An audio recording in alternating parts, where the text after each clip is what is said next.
Beware of the dangerous Amazon hot tent stove. Just kidding. I don't know if the stove that we're going to test today is dangerous or not, but that's one of the reasons that I'm testing it. Today we're going to be taking a closer look at a brand new stove for 2023. It's the Deerfamy tent stove. And the reason I'm going to take a real close look at this is because we're talking about a device that contains fire that is inside of a tent that you put yourself in. So this is going to be like a pass or fail type thing.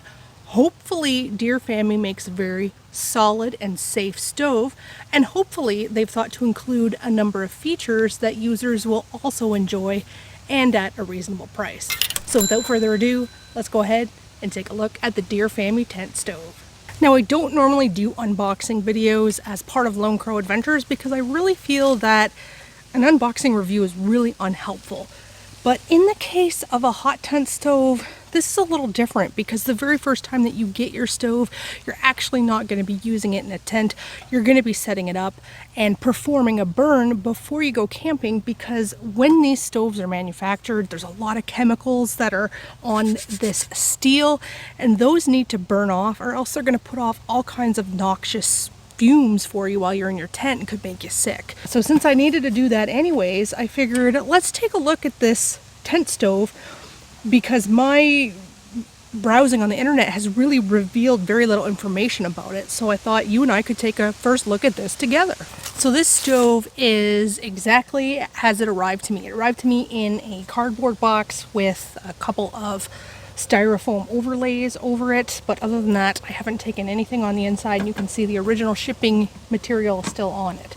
So I'll go ahead and open up the door, and the first thing I notice is this. So this rope, this is a burn resistant high heat fiberglass rope, and this is the type of rope that you'll typically find sealing wood stoves that are found in most people's homes. So this is actually a really nice feature to see on a stove at this price point, because it means that there's going to be no smoke or flames or sparks escaping this little gap here when the stove door is closed. So that's a really nice feature to see, and something I haven't seen yet on a budget stove. So we'll go ahead and we will take some of this packing material out. This is just some foam. Okay, and what do we have here? This is a little stainless steel housing that's going to go right up here. And these are the stove flue pipes. And that's a stainless steel. And it's pretty robust against me pushing on it. Let's measure the diameter. So, we take a look here. That is a 2 1/4 inch diameter. Alright, we're going to keep the tape measure handy because we're going to measure the firebox in a minute. So, take out the rest of these sections here. Now, this one is a little shorter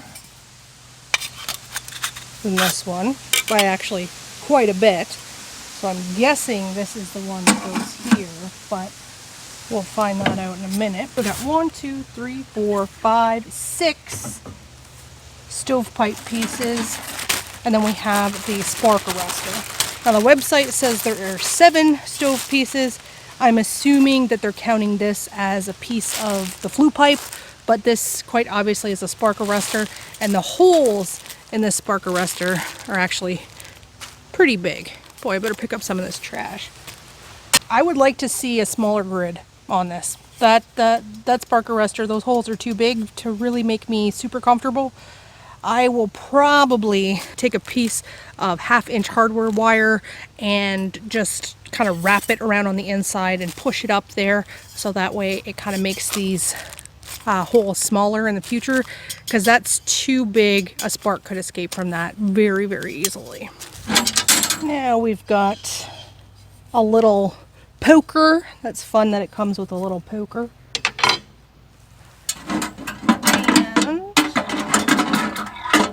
And these are the shelves.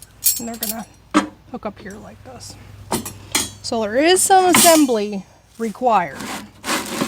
open this up. This is the ash tray. I think this is a great idea. I can't tell you how many times with my Winterwell Nomad I've had to use the little scraper that comes with it and scrape all the ash out into like a silicone 9x13 baking pan and take it and dump it outside the tent, because sometimes, you know, those embers and stuff are still hot, so you don't want to just dump it into, you know, a little thin tin one. You need something else. So it's nice that they included a little ash pan here. So we've got this stuff here. What do we got? So these are orange guy out ropes. This is for you to stabilize the chimney. Got your spark arrestor, and it's got these loops here. And I do enjoy that they have thought to make these loops actually long enough so that they extend past the spark arrestor, because I've seen a lot of tent stoves where they tie the loops directly onto it, and you know what happens? These nylon ropes burn up when the spark arrestor gets hot. So this is actually some foresight here. You have a little flathead screwdriver, 3 aluminum tent stakes. These are actually pretty decent tent stakes. That's for your guy out lines. You have a pair of cut-proof gloves. I'm assuming for some type of the assembly. And then we got a box full of some fasteners. That's what we're gonna need to put the stove shelves on. Got 3 carabiners here. And again, this is just to extend that loop even further from the spark arrestor, which that's it even, see, look at that. Extended even further, so it's that far away from it. That's fantastic. Good safety. This is a good safety feature right here. The other piece that's in here is this. This is a cook plate, and this cook plate sits up here. Now there is no way to latch this cook plate. I don't know about this. This seems kind of wild. I have a cook plate like this on my Winterwell Nomad, and it has a couple of little latches where it can kind of spin and lock into. This just kind of sits here. And if I had to guess, this thing's going to smoke like a sieve. It might not. Hopefully it doesn't. I know I get some smoke sometimes out of my Winterwell Nomad if there's a downdraft, and it really upsets me. So hopefully we don't have that problem with this. This is a totally unnecessary feature, by the way. A lot of tent stoves have this feature, and it's designed so that you can, you know, roast something directly on here, like, I don't know, a hot dog. Like, who cooks hot dogs when they're hot tent camping? Or so that you can put your pan directly on it to be directly over top of the flames. It's completely unnecessary. This box gets so hot when you're cooking that it would actually be better to not have this extra feature, especially if it's just going to sit on here. If this stove warps and this thing moves to the side or changes its shape at all, this thing is going to leak smoke into the tent. But we'll see how well this little stove can hold up. So you can use Phillips 5/16. You got a wrench. I just got a socket here. I want to make sure that's tight too.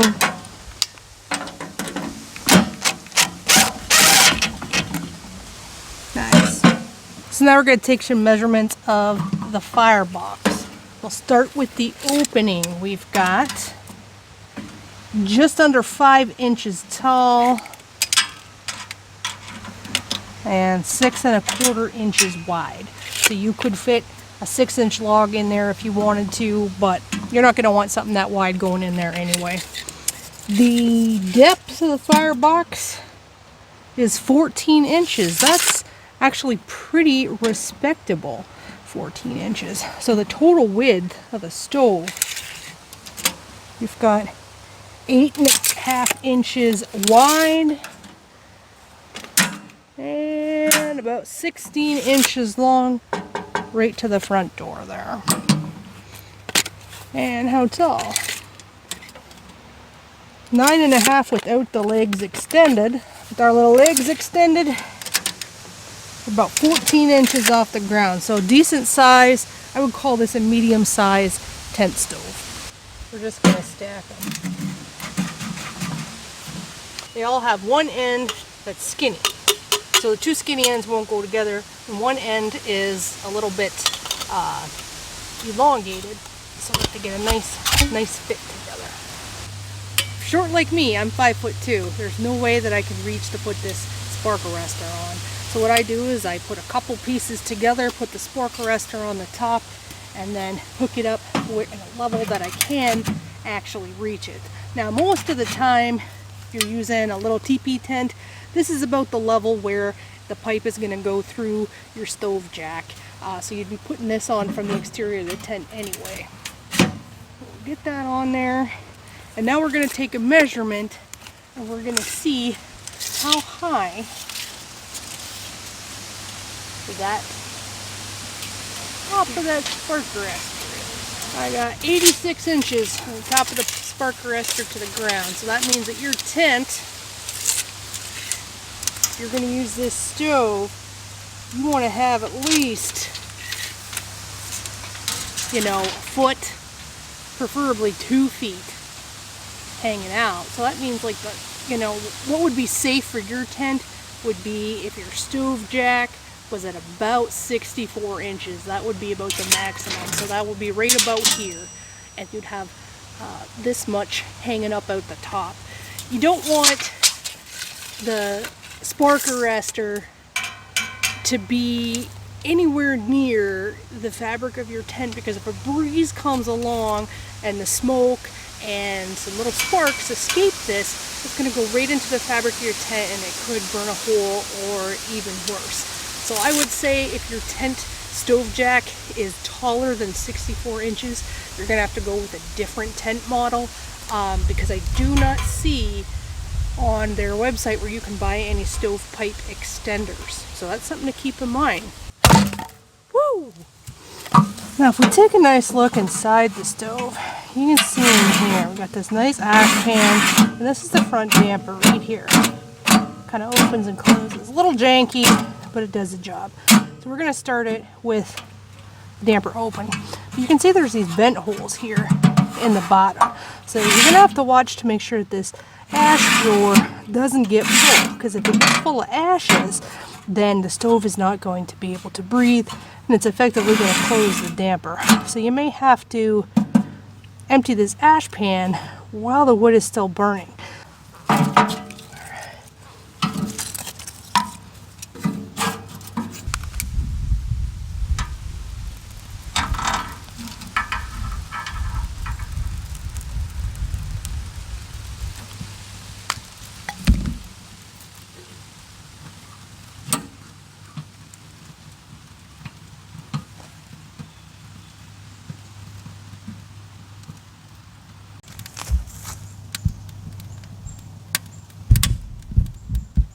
Whew, stinky.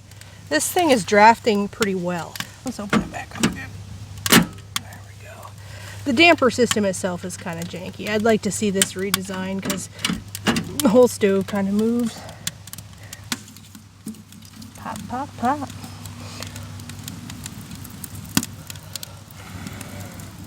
You know what? You can hear it drawing. Oh wow, and you can see it, it's drawing really nice right up the back. If you take a look, that thing is drawing really nice. You can see it drawing right up through that hole in the back of the stove. It's drawing all the flames back there. But if you notice, that's where the fire is centralized, and it's not really moving towards the front of the firebox at all. It's almost like the fire is staying positioned at the rear of the stove and will not move forward. Well, that puppy's burning hot, but you can see, did you see those sparks? Whoop, there goes another one. See the little flames? That thing is just letting sparks fly like crazy. There they go. Bye-bye tent. Gonna burn to oblivion. The primary purpose of this is to operate this disc. This is the fire disc you can take on and off. And again, so many tent stove manufacturers incorporate this feature.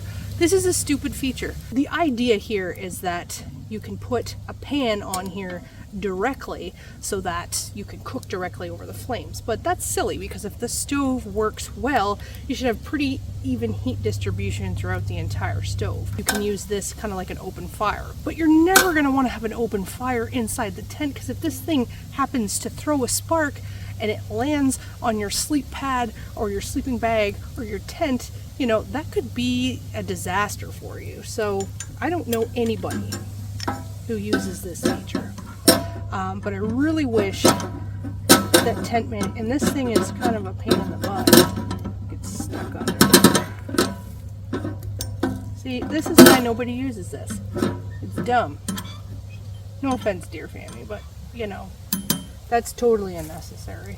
And not only that, but if this stove warps at all through high heat, because you know, all stoves warp a little bit when they get exposed to high heat, you're gonna get a ton of smoke coming out through the holes of that. So I would prefer all tent manufacturers leave this disc out. It's redundant and it's not helpful at all. It's more of a pain in the butt.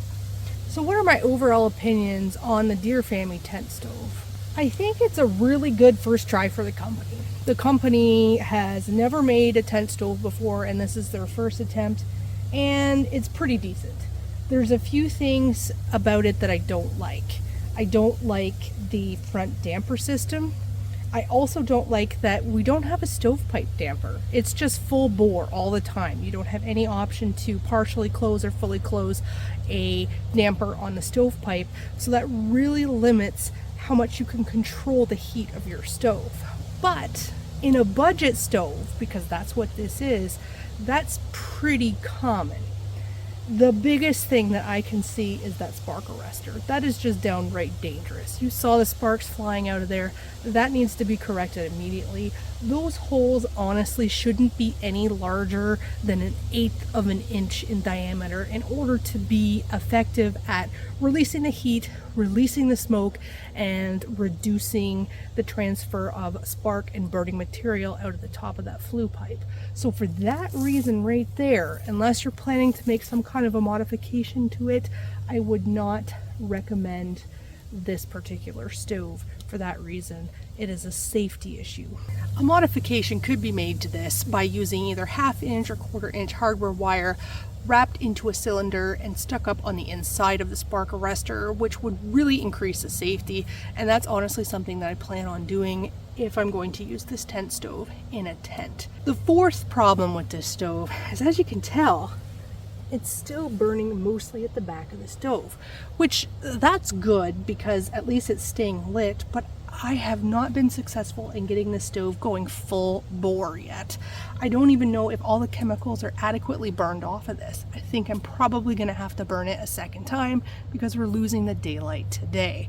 So I don't really like how it vents, and I think that's because we have a front damper here, but we don't have a flue pipe damper, and that would be a nice feature that could have been incorporated to allow us to fully close the flue pipe or partially close the flue pipe so we could damper down the stove at night before we go to bed, or just to better control the heat when you're inside of a tent. So this stove actually performs fairly well given that it's a budget stove. But I would strongly encourage you to do your research. Watch this video again if you need to, watch other people's reviews of this tent stove, and be really careful when you're picking out a tent stove, because you're purchasing an item that's going to contain fire inside of your tent. So you want to make sure that you feel really comfortable with that purchase before you make it.